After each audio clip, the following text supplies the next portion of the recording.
In this guide, I'm going to show you 3 ways to clear your cache files in Instagram on iPhone. This is Aiden from JustPause, and before we get into this guide, make sure to like the video and subscribe to the channel with all notifications on. It really does help with the channel, and it lets us know that you want more content like this, so we greatly appreciate it. If at any point throughout this guide you did have any questions, just ask them down in the comment section below, and we can help you out further. I'm going to be doing my best to reply to every single comment down there. First things first, back out of Instagram and open up your settings, scroll down, select general, and then you need to select iPhone storage right here. Go ahead and scroll down and make sure that you choose Instagram. You could also just go ahead and search for Instagram on here, which is what I usually prefer to do.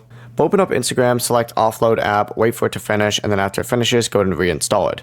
For an even deeper clean, return this exact same storage screen and hit delete app instead, and this is going to remove the app along with all the stored cache and data. And then of course, open up the app store, search for Instagram, and reinstall it.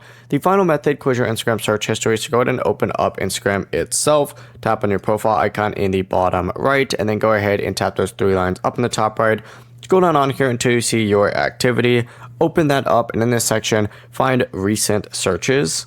Select it and then hit clear all up in the top right, and then select again, clear all to confirm. It really is as simple as that. Before you do leave, make sure to like the video and subscribe to the channel with all notifications on. It really does help with the channel, and it lets us know that you want more content like this. We'd greatly appreciate it. And if at any point throughout this guide you did have any questions, just ask them down in the comment section below, and we can help you out further. I'm going to be doing my best to reply to every single comment down there. Peace.